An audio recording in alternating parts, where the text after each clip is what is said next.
Homeless advocacy group says it's keeping a close eye on federal policies that might impact its ability to house people who've been living on the streets since President Trump has taken office. Now, he has taken aim at a long-standing practice called Housing First. Such programs provide apartments to people who are homeless and then tackles underlying problems like substance abuse. Now, changing this approach to address homelessness is concerning advocates here in eastern Iowa. KCRG TV9's Brian Tabak joins us now live with how they are responding. Well, Shelter House in Iowa City hasn't yet felt the impacts on funding or how they help those living on the street. National groups say it's only a matter of time. Shelter House in Iowa City helps hundreds of people struggling with housing each year. Director of Development Christine Hayes says one of the ways it's been successful is through its Housing First method. We have only had maybe 2 or 3 evictions since 2019. That form of finding housing, however, is one President Trump has taken aim at, with opponents saying it doesn't focus enough on sobriety and treatment.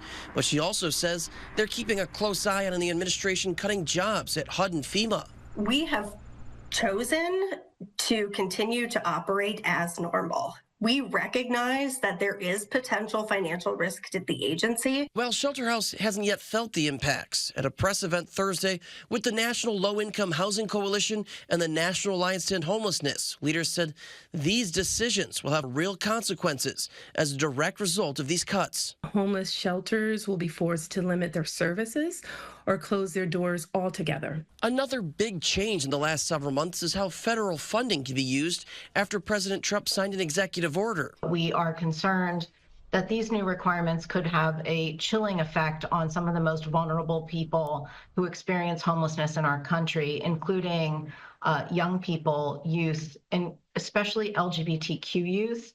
Hayes says it's been difficult juggling their daily work paired with keeping up with what's going on the federal level. But she says they're already planning for the future if funding isn't available. It's really just a constant mental exercise. Every time there's a new piece of information, how might this impact us and how might it impact the people that we're serving?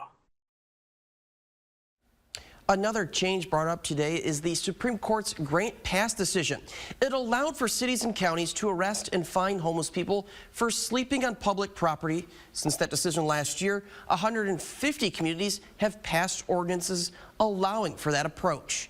In the studio, Brian Tabak, KCRG TV9 News.